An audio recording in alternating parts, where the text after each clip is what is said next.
Hi, I'm Kerry Lord from TOFT. This video forms part of a series to accompany the Edwards Crochet kits, patterns and books.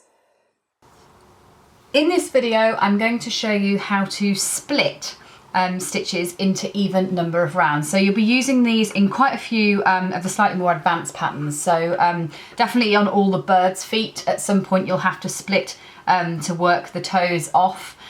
For the doll's fingers would work in exactly the same way. For the chameleon, so for quite a few of the different reptiles and amphibians as well. So what you've generally got when you come to splitting is you've got a big round like this. So I've got 18 stitches at the moment. Just to recap how you would count your stitches, you don't count this live one on the loop. It's 1, 2, 3, 4, 5, 6, 7, 8, 9, 10, 11, 12, 13, 14, 15, 16, 17, 18 stitches. And your instruction will probably say, I'm going to go for 3. So it will say split your 18 stitches into 3 6-stitch rounds and work as follows. So what that means is you're going to split it into 3 rounds that will then have exactly the same instructions for all 3. So say we're making bird claws or toes, and you need to split each, you need to split this 18 into 3 6-stitch sections, because 3 times 6 is 18. So the first one, which is the easiest one, is using a bit like the branching technique. If you've watched that video already, you're going to count back 1, 2, 3, 4, 5, 6. So you're going to count 6 stitches back. You can put a marker in if you want to remember where that is when you cross to the other side. So then take your hook and coming across here, turning your work so that you've got the right side again, go in through the right side of that 6th stitch, like that, and double crochet into position. So what you've done is you've created a small 6-stitch round coming off that 18, leaving 12 stitches behind, and you'll be working just those 6 stitches to create your toe. So follow the pattern as set, or your finger, or whatever else you're using this technique for. So follow your pattern and work at.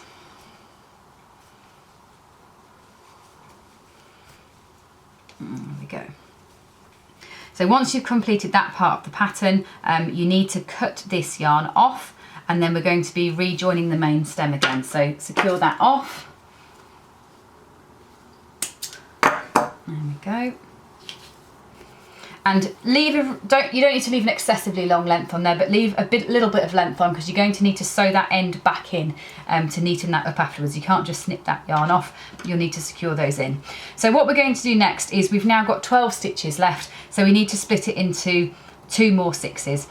And the middle one is the one that I think often people find quite difficult. So because we're trying to do it evenly, we've taken 6 off there, and so to work the next 6 we actually need to work 1, 2, 3 from this side and 1, 2, 3 from that side. So you can't do you can't take the 6 here and work them and the 6 there that will work them, or do you see you won't get a flat foot.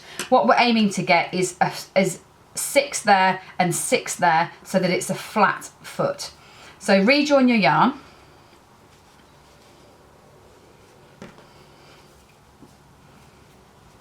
And then we're going to double crochet the next 3 stitches on this side. So 1,